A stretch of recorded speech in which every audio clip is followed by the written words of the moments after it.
What is up, everybody? This is Adderob, and in this video, I have 5 things that you probably did not know about Nacht Der Untoten, the map that kicked off Zombies mode back in 2008 in Call of Duty World at War. Number 1. The trucks just outside the complex in the spawn room cannot be destroyed in Call of Duty Black Ops, but can be destroyed in Call of Duty World at War. Number 2. On the stairs, there's paint that spells out Ascend from Darkness. This is also one of the steps in Viktor Revnov's escape plan in Call of Duty Black Ops. Number 3.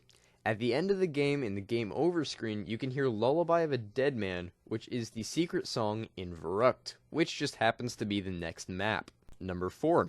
When this map was re-released in the Resurrection DLC for Call of Duty Black Ops, there was a picture of a Russian firing dual-wield Makarovs, which is not actually possible in Zombies. And number 5. In the Black Ops 2 version of the map found in Transit, you can actually hear faint whispering inside the building. So I hope you guys enjoyed this video. I hope you found these facts interesting. Who am I kidding? You did not find these facts interesting. These facts, they suck. Let's find some new ones. Like the fact that until Black Ops 2 was released, Nacht Der Untoten had the least amount of buyable doors, with 3. And even though Farm and Bus Depot have less doors, they're still larger in size, making Nacht Der Untoten the smallest map area-wise in Zombies. Speaking of Farm and Bus Depot, those maps are also the only other maps to include a box that does not move, something that's only been done 3 times in all of Zombies. Let's keep talking about the number 3. Nacht Der Untoten is one of 3 maps to not have a melee weapon in it before Black Ops 2 was released. Then again, after Black Ops 2 was released, Bus Depot didn't have a melee weapon either, but who cares about that? It doesn't have the original characters. Speaking of characters, the ones in Nacht Der Untoten are 4 Marines that were sent after a spy named Peter who ended hanging himself in Shinonuma, where coincidentally we met the 4 main characters for the first time. Or did we?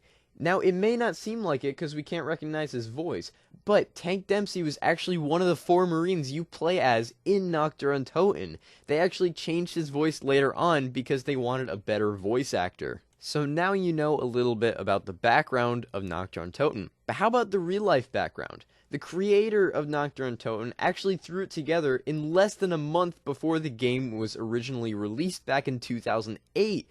It was supposed to be a minigame for the end credits after you complete the campaign, and it evolved into the game mode we all know and love. So now you know all about Nacht Der Untoten's origins. So let's talk about Origins. Yes, the Black Ops 2 map. One of 2 maps to come chronologically before Nacht Der Untoten, even though Tank Dempsey is one of the characters inside it, and he's with the 4 main characters.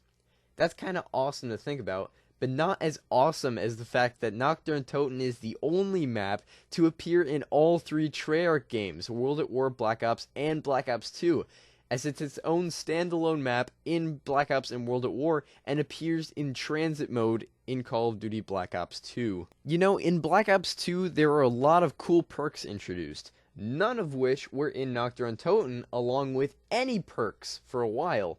And until the release of Black Ops 2, it was the only map to not sport any perks. Then, of course, Bus Depot came around and ruined it again. But Nacht Der Untoten actually did have a perk in it, which is Mule Kick, which is the only perk to appear in every single map before the release of Black Ops 2. We can thank Moon for that one.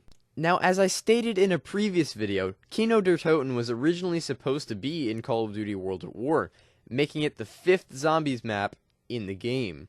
Now, the number 5 reminds me of the Map 5 from Call of Duty Black Ops 1, in which we talk about where the ray gun came from and how it made its way into Germany, and more specifically, Nacht Der Untoten, as the ray gun is the only wonder weapon in this map, and proves itself to be old reliable, making an appearance in every single map ever since. So this officially wraps up my 5 things series for Zombies maps. I've covered every single Zombies map besides Dead Ops Arcade and the mini maps from Call of Duty Black Ops 2, which I don't have any plans on doing.